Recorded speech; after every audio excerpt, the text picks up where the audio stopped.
میت کے اعمال بھی میت سے سوال کرتے ہیں۔ حضرت یزید الرقاشی رحمۃ اللہ علیہ کا قول ہے کہ مجھے یہ روایت ملی ہے، جب میت کو قبر میں رکھا جاتا ہے تو اس کے اعمال جمع ہو جاتے ہیں، تمام اعمال اس کے جمع ہو جاتے ہیں جو وہ دنیا میں کر کے گیا تھا۔ پھر اللہ تبارک و تعالی اس کے ان اعمال کو قوت گویائی عطا کر دیتا ہے، یعنی بولنے کی طاقت عطا فرماتا ہے، اور وہ اعمال کہتے ہیں: اے قبر کے تنہا انسان، اے قبر میں تنہا آنے والے، آج تیرے سب دوست، تیرے عزیز تجھ سے جدا ہو گئے ہیں، تیرے والدین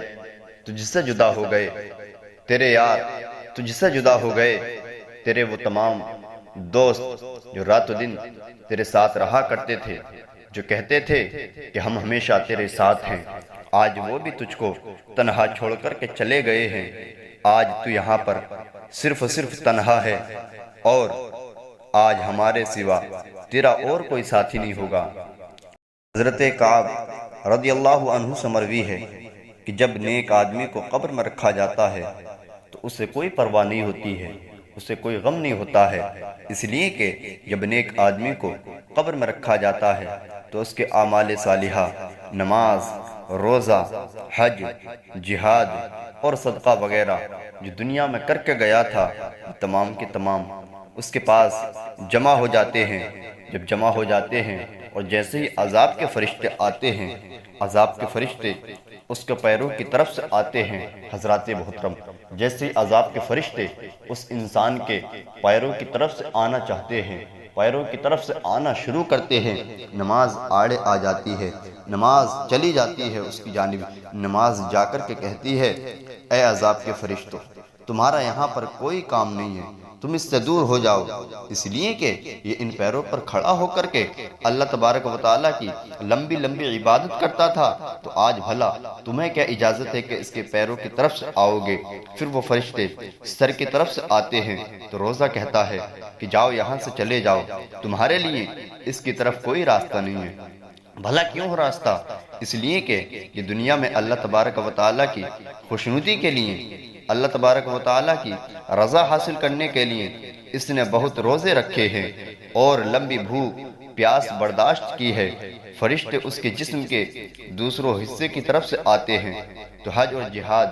کہتے ہیں کہ ہٹ جاؤ، یہاں سے چلے جاؤ، اس لیے کہ اس نے اپنے جسم کو دکھ میں ڈال کر کے، اپنے جسم کو پریشانی میں ڈال کر کے، اپنے جسم کو مشقت میں ڈال کر کے اللہ تبارک و تعالیٰ کی رضا کے لیے حج کیا ہے اور جہاد کیا تھا، لہٰذا تمہارے لیے یہاں کوئی راستہ نہیں ہے، تمہارے لیے یہاں کوئی جگہ نہیں ہے۔ پھر وہ ہاتھوں کی طرف سے آتے ہیں تو صدقہ کہتا ہے: میرے دوست سے ہٹ جاؤ، میرے چاہنے والے سے ہٹ جاؤ، میرے مشفق سے ہٹ جاؤ۔ ان ہاتھوں سے کتنے صدقات نکالے ہیں اس نے، جو محض خوشنودی خدا کے لیے کیے گئے تھے، جو صرف اور صرف اللہ تبارک و تعالیٰ کی رضا کے لیے دیے گئے تھے، اور ان ہاتھوں سے نکل کر کے بارگاہ الہی میں مقبولیت کے درجے پر فائز ہوئے تھے، لہٰذا تمہارے لیے یہاں کوئی راستہ نہیں ہے، تمہارے لیے یہاں کوئی چارہ نہیں ہے، تم یہاں سے چلے جاؤ۔ پھر اس کو کہا جاتا ہے، یعنی اس انسان سے کہا جاتا ہے، اس نیک مرد سے کہا جاتا ہے کہ اے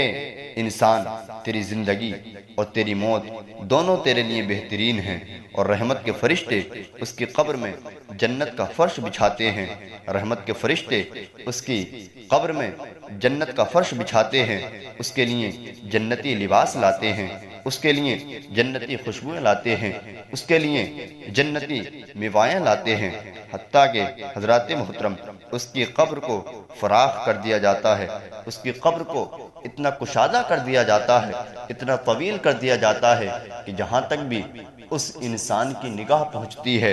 اس کو جو ہے اس کی قبر فراخ نظر آتی ہے، اس کی قبر اتنی کشادہ نظر آتی ہے، اور جنت کی ایک قندیل اس کی قبر میں روشن کر دی جاتی ہے، جنت ایک قندیل اس کی قبر میں لگا دی جاتی ہے، قبر کو منور کرنے کے لیے، قبر کو روشن کرنے کے لیے، جس سے وہ قیامت کے دن روشنی حاصل کرتا رہے گا، قیامت کے دن بھی اس کو اس قندیل کے ذریعے سے روشنی ملتی رہے گی۔ تو یہ ہے اچھے عمل کرنے کا صلہ، جب بندہ دنیا میں رہنے کے بعد میں اچھے عمل کرتا ہے تو رب تبارک و تعالیٰ اس سے راضی ہو جاتا ہے۔ رب تبارک و تعالیٰ اتنا راضی ہو جاتا ہے کہ حضرات محترم برادران اسلام اپنے ان فرشتوں کو حکم دیتا ہے کہ جاؤ اس کے لیے جنتی لباس لاؤ، جاؤ اس کے لیے جنتی خوشبوئیں لے کر کے آؤ، جاؤ اس کے لیے جنت کی جو ہے حضرات